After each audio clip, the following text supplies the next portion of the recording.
Upinzani mkali unaendelea kushuhudiwa katika nyadhifa mbalimbali za siasa katika kaunti ya Garissa kwa sasa, huku kiongozi walio wengi bungeni Aden Duale akiendelea kupata upinzani mkali kutoka kwa mbunge wa zamani kutoka eneo bunge la Lagdera Farah Maalim.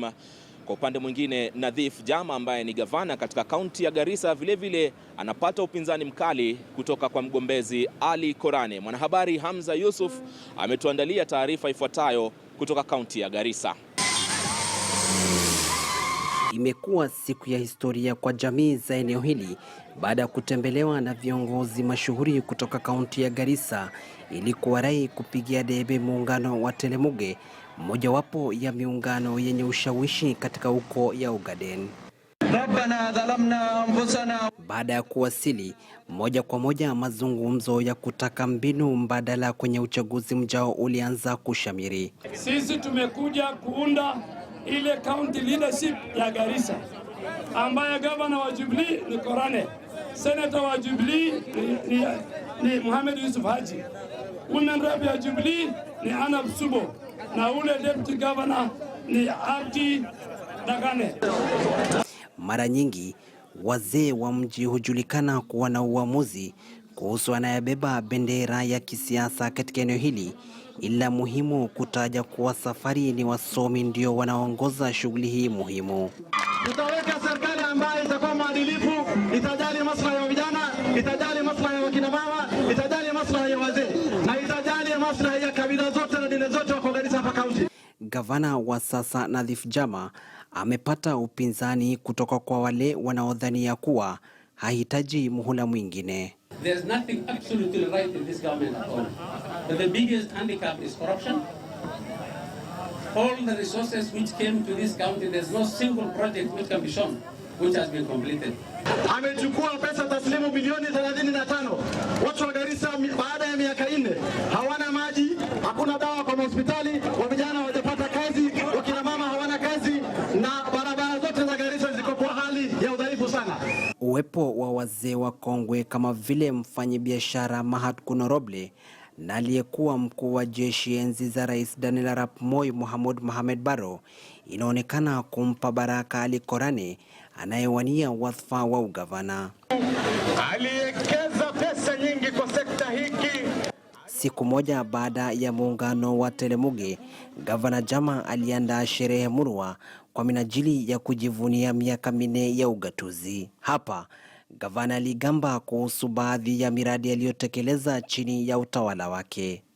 More than 400 projects have been accomplished very well, and in every part of this county, whether they are projects in the water sector, in education, in healthcare, in agriculture, and for that matter, even in youth support activities. Na kwa kuwa ni msimu wa siasa, hakusita kuwakosoa wapinzani wake, akituma ujumbe kwa wanasiasa mahususi. Those who are trying to force people to elect them by abusing other politicians, hiyo haitawafaa. And the earlier they stop that, the better for them. But they should wacha waendelee, hata labda siwasihi wao waendelee.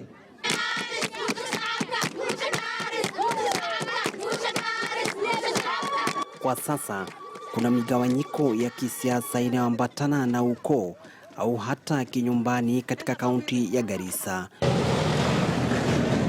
Wengine ambao wanatizamiwa kupimana nguvu katika kiti cha ubunge cha Garissa mjini ni kiongozi wa walio wengi bungeni Aden Duale na aliyekuwa naibu wa spika Farah Maalim.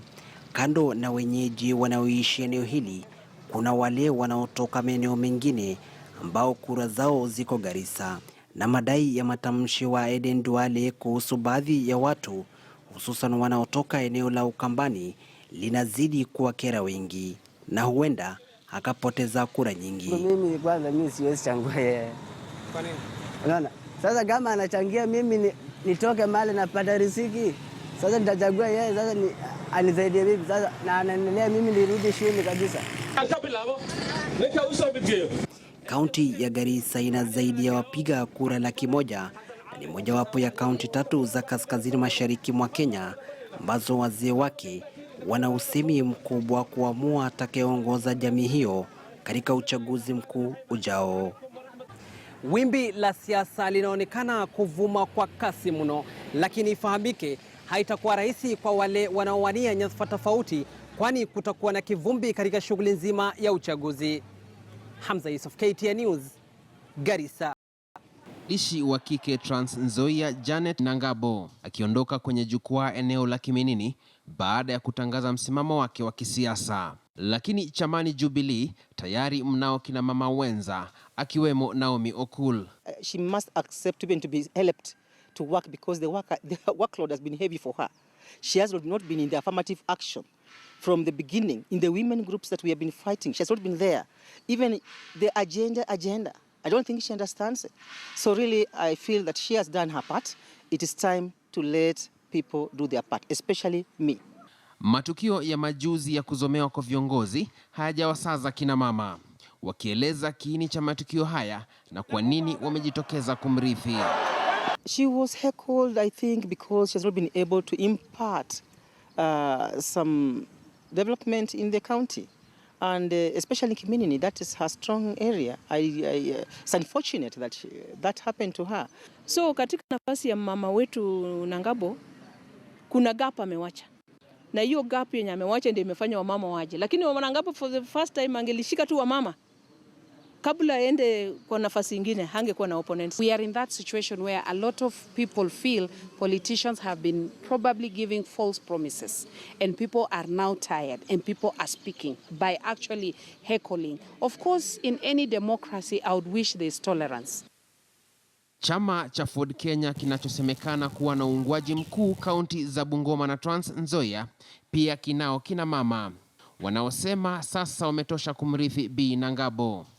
Trans Nzoia is NASA, and there's going to be a revolution. You look at the rally that we had on Saturday at 64 Stadium in Eldoret. It was packed. And for your information, we did not carry people from anywhere. Those are people of Uasin Gishu County, which previously is believed to be a Jubilee zone. But you can see it was packed. This is a seat that it's not more of economic empowerment, it's a seat to defend the vulnerable groups. And the vulnerable groups are women, as much as they're majority in Kenya, but there are things that have inhibited their growth as women in Kenya. And these things could be culturally, they could be intertwined, or there could be based on stereotypes, how people perceive women, how we were raised and socialized to see women. Tulitaka kujua kwa nini kina mama eneo la Trans Nzoia wameamua kuelekeza macho yao kwenye nafasi ya wakilishi wa kike wala sio nafasi ya ugavana. Even getting just an MP, member of county assembly, is difficult. Being elected even member of the parliament is not easy. So they feel the governor seat is even heavier. Women do not have resources, and gubernatorial is a big seat that needs you to mobilize resources very well. Nyingi za sura zinazotarajiwa kuwania uwakilishi wa kike Trans Nzoia ni zile zile za mwaka 2013. Akiwemo mshindi wakati huo Janet Nangabo, aliyemfuata kwa karibu sana Eunice Karanja, Elizabeth Nyongesa, Christine Tanguli, Naomi Okul na Dorothy Mikis miongoni mwa wengine. So agenda number 1 ni kubadilisha mama, kwa sababu kiti ni ya mama kwanza. Agenda number 2 ni kusaidia vijana. Vijana katika Trans Nzoia wamesoma, but unapata wengi ambao wamesoma wanaishia form 4. Wakifika form 4 wanasema wamemaliza shule. Ukipata kwamba mtoto mwenye hajasoma pia wamefika standard 8, still hana hiyo haja ya kwenda polytechnic. Hicho ya skills watu wanaogopa, wameona ni kama kazi duni. Education of the girl child, and I'll not be just looking at girls going to school, but I'll be looking at transition rates from primary, high school to tertiary institutions. I'm also focusing on maternal health, and I'll be looking specifically at how funds are being used to manage maternal health within the county. Je, kina mama hawa watawahi kugombea ugavana? Hata mama akitaka kusimama ukansela saizi ama atake kusimama kiti chochote, anaambiwa kiti chenyu ni kiti chenyu ya mama. Kwa hivyo akili ya wazee na vijana kwa utamaduni ya Mwafrika bado hajapea mama nafasi.